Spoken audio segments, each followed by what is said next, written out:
Today we will discuss about AC circuit containing different elements. For example, resistor, inductor और capacitor. These are called circuit element.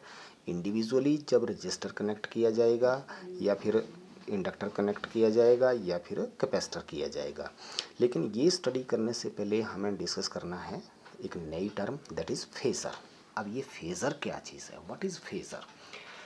Phasor एक, अगर हम मान लीजिए हमारे पास कोई टाइम वेरिंग क्वांटिटी है, ठीक है, और वो साइनसॉइडली वेरी कर रही है. What is phasor? अब हम फेज़र के बारे में डिस्कस करेंगे. तो जैसे सपोज अल्टरनेटिंग वोल्टेज है, तो अल्टरनेटिंग वोल्टेज को हम किस तरह से रिप्रेजेंट करते हैं? साइनसॉइडली वेरी करती है ये टाइम के साथ.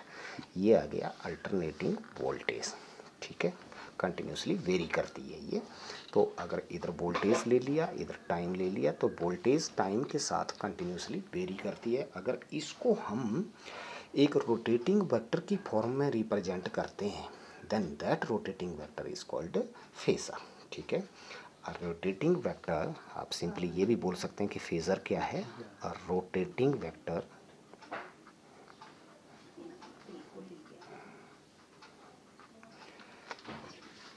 that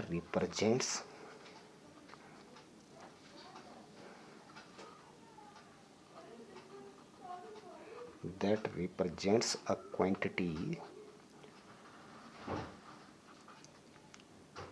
varying sinusoidally with time. Time के साथ जो क्वांटिटी साइनसॉइडली वेरी कर रही है, अगर उसको एक रोटेटिंग वेक्टर की फॉर्म में रिप्रेजेंट करते हैं, then that rotating vector is called phasor, ठीक है. जैसे मान लीजिए ये एक रोटेटिंग वेक्टर, इसमें अगर हम लेते हैं, ये आ गया हॉरिजॉन्टल एक्सिस और ये आ गया हमारे पास वर्टिकल एक्सिस. ये एक हमारे पास रोटेटिंग वेक्टर है. तो ये जो रोटेटिंग वेक्टर होगा, रोटेट करने का मतलब है ये एंटी क्लॉकवाइज रोटेट करेगा. तो ये रोटेटिंग वेक्टर जो है, this rotating vector is called phasor. और इसकी जो एंगुलर वेलोसिटी है, the angular velocity of vector is assumed to be same as that of the quantity. जो क्वांटिटी की एंगुलर वेलोसिटी है, उसी के उतनी ही इस वेक्टर की क्वांटिटी, इस वेक्टर की एंगुलर वेलोसिटी अज्यूम की जाती है, ठीक है. अब जाहिर सी बात है ये हॉरिजॉन्टल एक्सिस के साथ कोई ना कोई एंगल बना रहा है. तो अगर मान लीजिए ओमेगा इसकी एंगुलर वेलोसिटी है क्वांटिटी की, then omega is equal to theta by T, और theta can be written as omega into T. तो ये कितना एंगल बना रहा है हॉरिजॉन्टल एक्सिस के साथ? This makes an angle omega T, ठीक है. अब अगर हम किसी भी एक्सिस के ऊपर, चाहे वर्टिकल एक्सिस के ऊपर चाहे हॉरिजॉन्टल एक्सिस के ऊपर, अगर इस वेक्टर का प्रोजेक्शन निकालते हैं, then the projection of this vector on any axis represent the instantaneous value of the quantity. Projection of rotating vector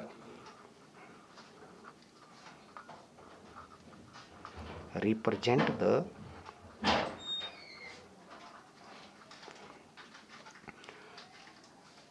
rotating vector on any axis represent the instantaneous value of the quantity. जिस quantity को हम represent कर रहे हैं उसका instantaneous value किसी भी instant के ऊपर वो उसकी इंस्टेंटेनियस वैल्यू रिप्रेजेंट करता है. जैसे मान लीजिए ये पॉइंट O आ गया, ये A आ गया, तो OA जो है ये इसका हॉरिजॉन्टल एक्सिस के ऊपर प्रोजेक्शन आ गया. इस वेक्टर की जो लेंथ है, जो टोटल लेंथ है, that represent the peak value of that quantity. अब जैसे मान लीजिए ये वोल्टेज है, साइनसॉइडली वेरी कर रही है, तो ये इसकी पीक वैल्यू होगी यहाँ पर.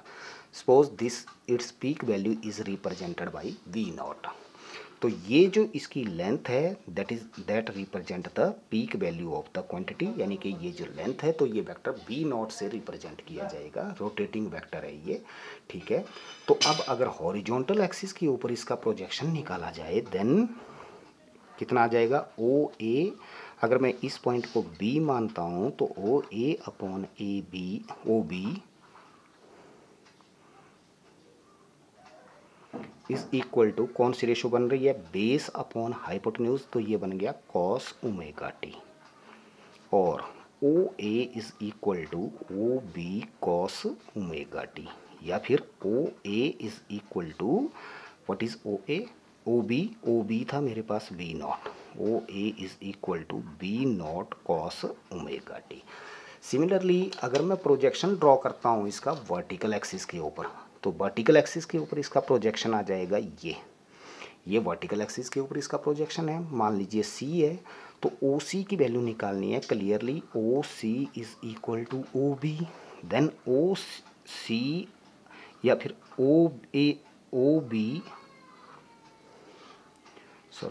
सी is equal to A B, O C जो है वो किसके बराबर हो जाएगा, ए बी के बराबर हो जाएगा। तो अगर इस ट्राइंगल में से हम कैलकुलेट करें तो A B upon O B is equal to sine omega T, यानी A B is equal to O B sine omega T. A B means O C, तो O C is equal to how much it will become B naught sine omega T, तो O C is equal to we naught sine omega T, ठीक है। तो horizontal axis के ऊपर projection आ रहा है cos में, और वर्टिकल एक्सिस के ऊपर प्रोजेक्शन आ रहा है साइन में, तो ये बन जाएगा O C is equal to we naught sine omega T, ठीक है। अब इसमें मोस्टली जो वैल्यू ली जाएगी वो वर्टिकल एक्सिस के ऊपर लो चाहे आप हॉरिजॉन्टल एक्सिस के ऊपर लो।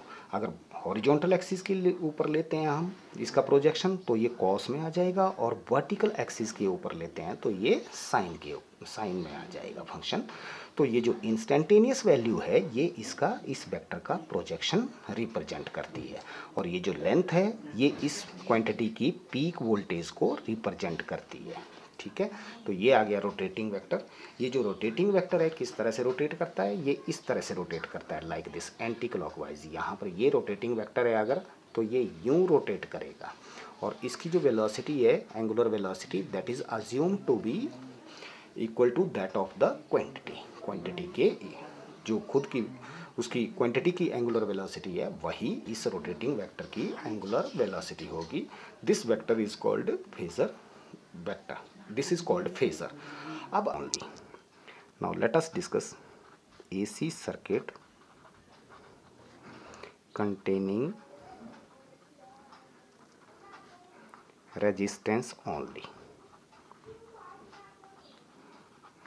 मतलब अगर एक रेजिस्टेंस है, इसके साथ हमने एक AC सोर्स जोड़ दिया, this is the symbol of AC, तो AC सोर्स जोड़ दिया। अब suppose V is equal to we naught sine omega t is the instantaneous value of voltage.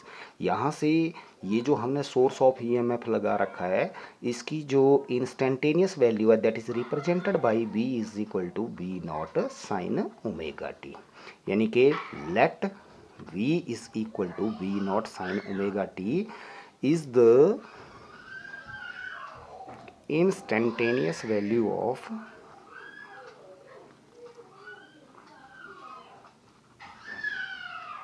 applied voltage। This is the instantaneous value of applied voltage। अगर ये resistance R है then using Kirchhoff's law we can write it as V is equal to IR, or I is equal to V upon R, but V can be written as V naught sin omega t upon R, यानी कि V naught upon R sin omega t।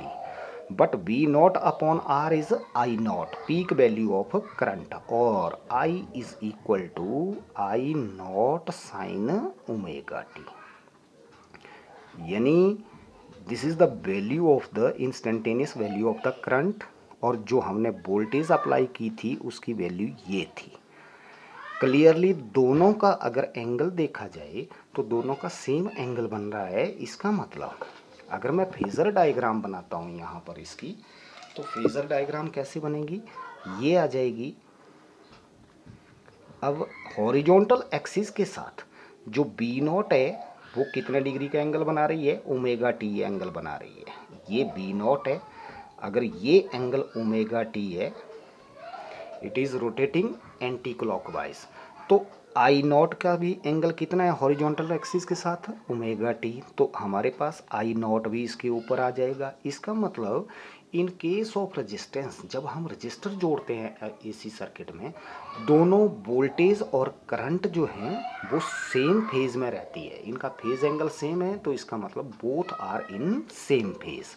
मतलब in case of register,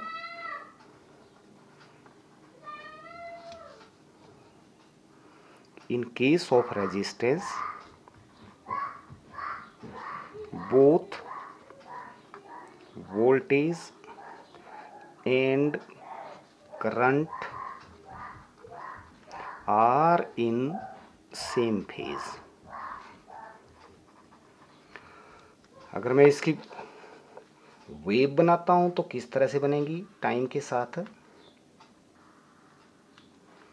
अगर ये voltage की wave है तो current की wave भी इसी तरह से, क्योंकि दोनों का सेम एंगल है, तो इसका मतलब पीक वैल्यू तो कम ज़्यादा हो सकती है, तो करंट की भी इसी के ऊपर बन जाएगी।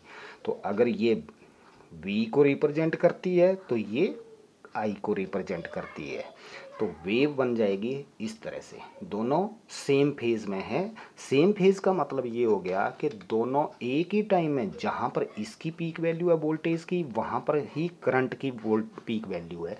दोनों की पीक वैल्यू जो है वो एक ही पर्टिकुलर इंस्टेंट के ऊपर आ रही है, इनके बीच में किसी प्रकार का कोई फेज डिफरेंस नहीं है।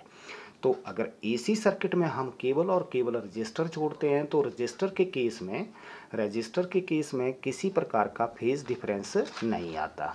तो करंट और वोल्टेज का अगर ग्राफ प्लॉट किया जाए इसके साथ, तो ये बन जाता है हमारे किसके साथ, टाइम के साथ। तो ये इस तरह से आ जाता है, वी भी इधर और आई भी इधर, दोनों सेम डायरेक्शन में हैं, दोनों सेम फेज में हैं। तो अगर रजिस्टर इसके साथ कनेक्ट किया जाता है एसी सर्किट में, केवल और केवल हम रजिस्टर इंट्रोड्यूस करते हैं, तो both current end voltage remains in same phase. Now AC circuit containing inductor only। now AC circuit containing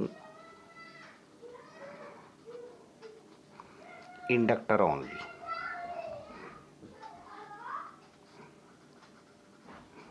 अब केवल और केवल अकेला इंडक्टर जोड़ा जा रहा है।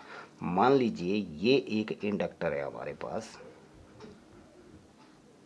और इसको हमने जोड़ दिया किसके साथ, एसी सोर्स के साथ। अगेन लेट V, इसका जो इंस्टेंटेनियस वैल्यू है V is equal to we naught sine omega t is the instantaneous value of applied voltage. ठीक है, V is equal to we naught sine omega t instantaneous value, instantaneous value of applied voltage.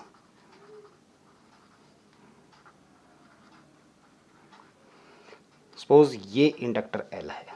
अब जब इसमें से time varying current flow करेगा, then what happen, inductor के across EMF induce हो जाएगी, और जो EMF इंड्यूस होगी सेल्फ इंडक्शन होगी, और जो EMF इंड्यूस होगी, कितनी EMF इंड्यूस होगी, the EMF induced will be L into DI upon D t, time varying current जा रहा है, ठीक है, minus l into D I upon D t. Minus sign क्या रिप्रेजेंट करता है, अपोजिट डायरेक्शन में, इसके अपोजिट डायरेक्शन में। हालांकि करंट यूं भी जाएगा और यूं भी जाएगा, दोनों डायरेक्शन में जाएगा, तो इसको मैं यूं रिप्रेजेंट कर रहा हूँ करंट की डायरेक्शन को, ठीक है।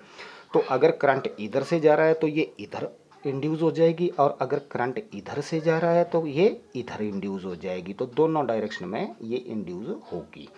कहने का मतलब जब करंट इधर से चेंज होगा तो ये अपोज करेगा, जब इधर से इंक्रीज करेगा तो ये अपोजिट डायरेक्शन में हो जाएगी, तो इसके अंदर ईएमएफ इंड्यूस हो जाएगी।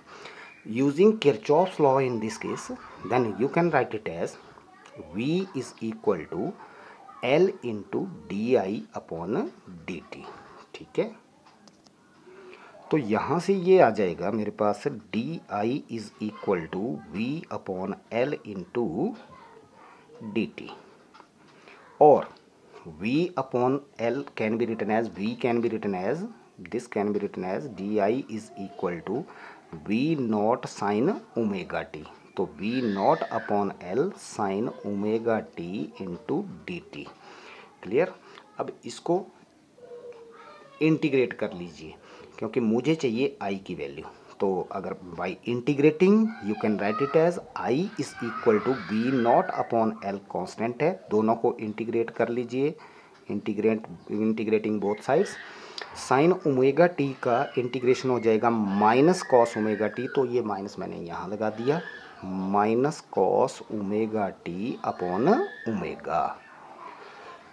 अब I is equal to minus v not upon omega l cos omega t. अब क्योंकि जो अप्लाइड वोल्टेज थी that is the function of sine, अब मैं इसको भी as a function of sine mention करना चाहता हूँ, then I can be written as v naught upon x l sine of omega t minus pi by two. अगर मैं इसको खोलता हूँ तो यही टर्म बन जाएगी मेरे पास, तो इसका मतलब this can be written as B not upon x l sine omega t minus pi by two. What is x l here, where x l is equal to omega L. This is the resistance offered by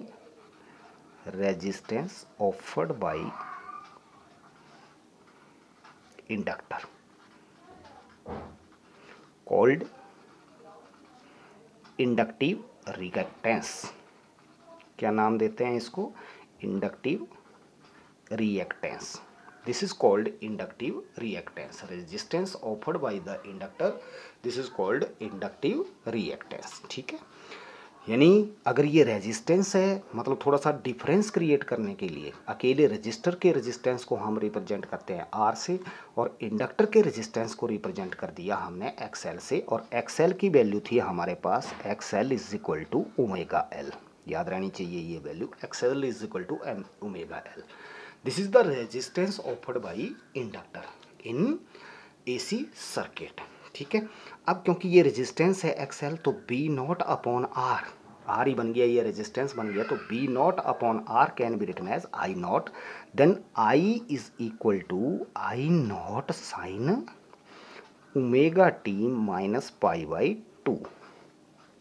what does it mean now, अब यहाँ से analysis करना है।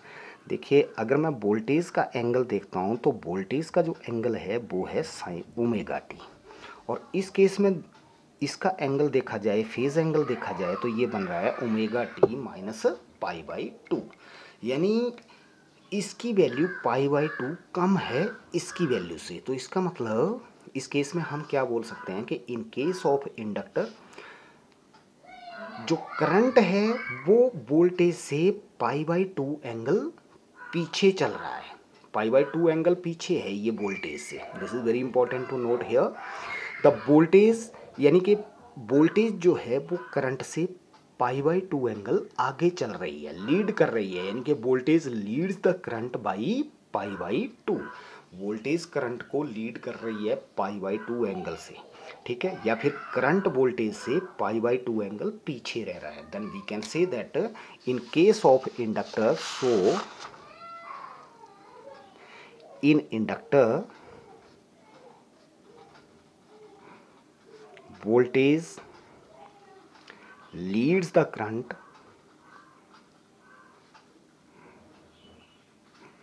by π/2। Voltage current को π/2 angle से lead करती है। कहने का मतलब ये आ गया कि voltage leads the current by π/2, या फिर दूसरे शब्दों में हम बोल सकते हैं current lags behind the voltage by π/2। Current voltage से पीछे रहता है π/2 एंगल से। तो अगर मैं इसका रोटेटिंग वेक्टर बनाता हूँ, यानी कि फेज़र डायग्राम बनाता हूँ इसकी, तो फेज़र डायग्राम इस तरह से बन जाएगी। ये हॉरिजॉन्टल एक्सिस है हमारा, ये वर्टिकल एक्सिस है, ठीक है। अब जो वोल्टेज है, वोल्टेज की क्या रिलेशन था, वोल्टेज के लिए एंगल था साइन ओमेगा टी, और उसके लिए था करंट के लिए ओमेगा टी माइनस π/2। मतलब अगर ओमेगा टी, अगर मैं इसका ये रोटेटिंग वेक्टर बनाता हूँ वोल्टेज का, ये V0 आ गया, ये एंगल था मेरे पास ओमेगा टी, तो करंट π/2 एंगल पीछे जाएगा, तो पीछे जाने का मतलब है इससे पीछे चलेगा, तो करंट आएगा π/2 एंगल पीछे चला जाएगा। मतलब वोल्टेज और करंट के बीच में ये I0 वैल्यू आ गई। ये टोटल एंगल जो हो जाएगा, दिस एंगल इज π/2। मतलब दोनों के बीच में कितने डिग्री का डिफरेंस है, π/2 एंगल का डिफरेंस है, यानी कि वोल्टेज करंट से π/2 एंगल आगे चल रही है, ये एडवांस है। यानी इसका मतलब ये हो गया, voltage leads the current by π/2 means voltage attain its maximum value before current within the angle π/2। यानी π/2 एंगल पहले ही वोल्टेज करंट से अपनी मैक्सिमम वैल्यू अटेन करती है। अगर मैं इसका ग्राफ प्लॉट करता हूँ टाइम के साथ, तो टाइम के साथ कैसा ग्राफ बन जाएगा, इसका वेव कैसे बनेगी दोनों की। अगर ये हमारा हॉरिजॉन्टल एक्सिस आ गया, इसके अक्रॉस ले लिया मैंने टाइम, और V ले लिया इधर, तो क्योंकि वोल्टेज के लिए क्या था, जब ओमेगा टी की वैल्यू 0 थी, जब ओमेगा टी की वैल्यू 0 आई मान लो, तो उस केस में B की वैल्यू कितनी आ गई, 0। जब इसकी वैल्यू π/2 हो जाएगी तो साइन 91 हो जाएगा, तो इसकी वैल्यू हो जाएगी V0। यानी अगर मैं इसके टाइम के साथ ग्राफ प्लॉट करता हूँ, तो 0 के ऊपर इसकी वैल्यू 0 थी, तो इसका मतलब ये तो बन जाएगी मेरे पास वोल्टेज की वैल्यू, वोल्टेज का ग्राफ। अगर ये वोल्टेज का है तो करंट का किस तरह से बनेगा, जाहिर सी बात है, जब ओमेगा टी की वैल्यू 0 थी तो साइन माइनस π/2 का मतलब इसकी वैल्यू आ जाएगी -1। ओमेगा टी की वैल्यू 0, 0 माइनस π/2, तो माइनस π/2, तो साइन माइनस π/2 की वैल्यू हो जाएगी, sine of minus theta is minus sine theta, और साइन π/2 की वैल्यू हो जाएगी 1, तो ये बन जाएगी -I0। तो उस केस में अगर ये वैल्यू V0 थी, मान लो ये V0 थी, तो यहाँ इसकी वैल्यू आएगी कितनी आई थी, -I0, तो 0 के ऊपर इसकी वैल्यू आएगी -I0। यहाँ से शुरू होगा करंट का ग्राफ लाइक दिस, ये तो जहाँ पर इसकी वैल्यू 0 होगी वहाँ पर इसकी वैल्यू मैक्सिमम हो जाएगी, जहाँ पर इसकी वैल्यू मैक्सिमम होगी वहाँ पर, जहाँ पर वोल्टेज की वैल्यू मैक्सिमम होगी वहाँ पर करंट की वैल्यू 0 आ जाएगी, इस तरह से। तो ये आ गई करंट का ग्राफ। तो इसका मतलब ये बन जाएगा करंट के लिए ग्राफ, तो current lags behind the voltage by π/2, ये वैल्यू आ गई -I0, और इधर आ जाएगी I0, ठीक है। तो इस केस में करंट जो है वो वोल्टेज से π/2 एंगल पीछे चलता है। तो in case of inductor voltage leads the current by π/2, ठीक है। AC circuit containing AC circuit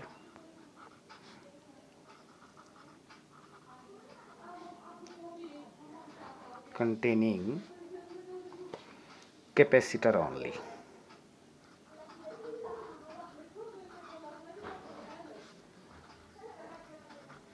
अब मान लीजिए हमारे पास, अब मेरे पास ये एक कैपेसिटर है, इसको हमने AC सोर्स के साथ कनेक्ट कर दिया। देन व्हाट हैपन, जैसे ही AC सोर्स के साथ कनेक्ट करेंगे there will be charging through the capacitor.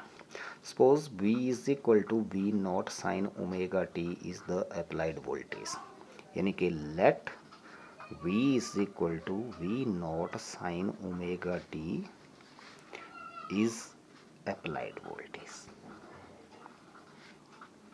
ये अप्लाइड वोल्टेज है। अब जाहिर सी बात है जब कैपेसिटर जुड़ा है इसमें तो इसमें चार्जिंग होगी। मान लीजिए किसी इंस्टेंट के ऊपर let Q is the charge on the capacitor, charge on capacitor at any instant t, then potential difference across capacitor,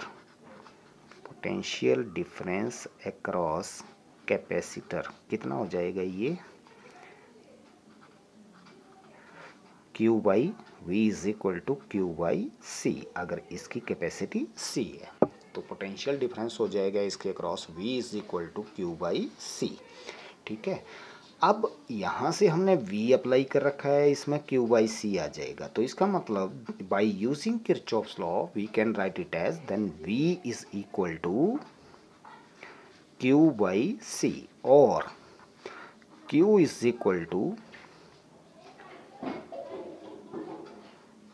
C into V which is equal to C into V naught sine omega t. V की value ये substitute कर ली हमने तो Q की value आ गई C V naught sine omega t. अब हमने निकालनी है करंट के लिए relation. Then current is equal to how much, I is equal to clearly I is equal to d q upon D t which is equal to d d t of C into V naught sine omega t d t, sine omega t. इसका differentiation निकालना है तो यह आ जाएगा मेरे पास which is equal to C into B naught sine omega t की इंटीग्रेशन डिफ्रेंशिएशन हो जाएगी cos omega t into derivative of omega t is omega, omega इधर आ गया तो C V naught cos omega t into omega, ये omega आ गया। This can be written as I is equal to V naught upon 1 by C omega into cos of omega t. इसको मैंने लिख दिया 1 बाई C ओमेगा। अगर 1 by C omega this can be written as I is equal to V naught upon X C into cos omega T.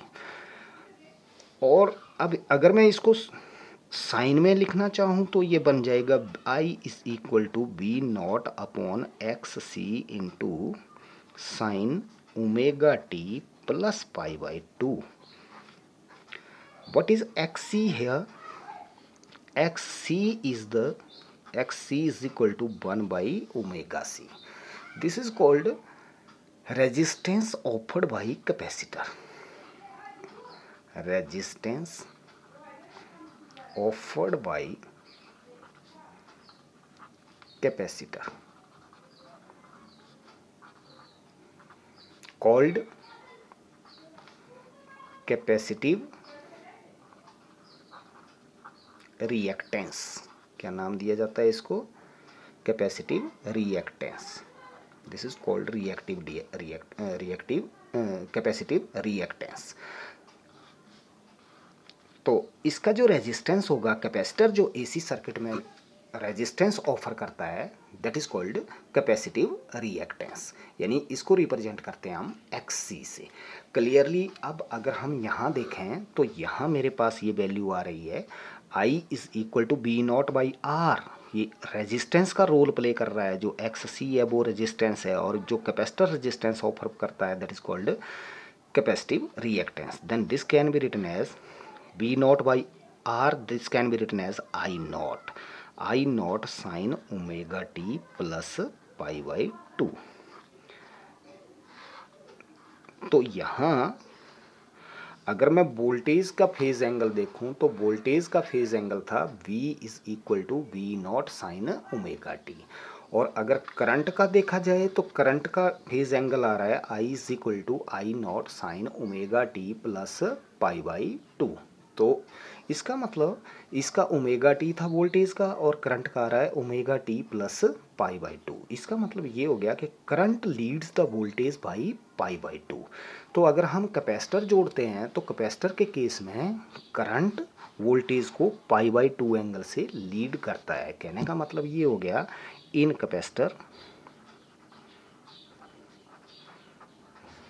Current leads the voltage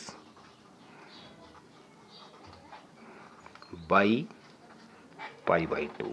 तो capacitor के case में current voltage को पाई by to angle से lead करता है। ठीक है, अगर मैं इसकी फेज़र डायग्राम बनाता हूँ तो फेज़र डायग्राम कैसे बन जाएगी, ये अगर वर्टिकल एक्सिस है हमारा, ये हॉरिजॉन्टल एक्सिस है, तो अगर वोल्टेज का जो एंगल था वो कितना था, वोल्टेज का एंगल था साइन ओमेगा टी। यानी अगर मैं इसका ग्राफ प्लॉट करता हूँ तो यहाँ पर वैल्यू रखते जाइए, पहले 0 फिर pi by two, omega t की वैल्यू पहले 0 रखिए, पाई बाई टू रखिए and then pi, then 3 pi by two and then 2 pi. तो अल्टीमेटली मेरे पास ये इस तरह से ग्राफ बन जाएगा वोल्टेज का, लाइक दिस।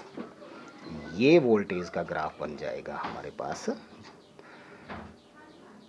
सिमिलरली अगर करंट का ग्राफ प्लॉट करता हूँ तो करंट का ग्राफ क्या बन जाएगा, देखिए जब ओमेगा टी की वैल्यू 0 थी तो यहाँ पर वैल्यू आ गई आई naught.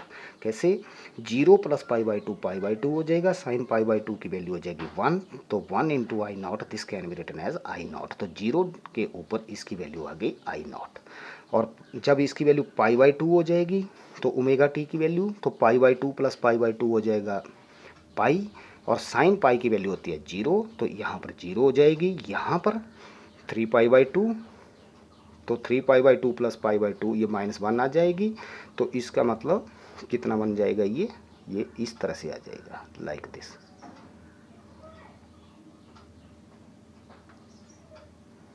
This is the graph for voltage and current graph. ये वोल्टेज और ये करंट। तो करंट अपनी मैक्सिमम वैल्यू, वोल्टेज यहाँ पर आकर के अपनी मैक्सिमम वैल्यू अटेन करती है, करंट यहाँ करता है। तो इसका मतलब करंट अपनी मैक्सिमम वैल्यू वोल्टेज से पाई बाई टू एंगल पहले ही अटेन कर रही है। तो इन दोनों के बीच में जो फेज डिफरेंस हुआ that is pi by two. तो इन दोनों के बीच में phase difference pi by to का आ जाता है। तो इसका मतलब अगर मैं फेज़र डायग्राम बनाऊँ तो फेज़र डायग्राम किस तरह से आ जाएगी, ये आ गया मेरे पास हॉरिजॉन्टल एक्सिस और ये आ गया वर्टिकल एक्सिस। तो अगर ये वोल्टेज का ग्राफ है, रोटेटिंग वेक्टर है वोल्टेज का, ये एंगल था ओमेगा टी। तो करंट के लिए कितना था, omega t plus pi by to. Current के लिए ये वेक्टर था omega t plus pi by two. तो इसका मतलब ये इसके बीच में कितने डिग्री का एंगल बना लेगा, पाई बाई टू का। तो करंट ग्राफ, करंट का जो वेक्टर है वो इधर चला जाएगा आई नॉट, और ये एंगल आ जाएगा हमारे पास पाई बाई टू। ठीक है, this is the phasor diagram in case of capacitor. तो अगर हम इंडिविजुअली रजिस्टर, कैपेसिटर या फिर इंडक्टर एसी सर्किट में कनेक्ट करते हैं तो हमने यही फाइंड आउट किया कि in case of resistor both voltage and current remain in same phase, यानी phase difference between voltage and current is 0। In case of inductor voltage leads the current by pi by 2, and in case of capacitor current leads the voltage by pi by 2 और voltage lags behind the current by pi by 2। ठीक है, तो this is the individual variation of voltage and current in case of capacitor, resistor and inductor।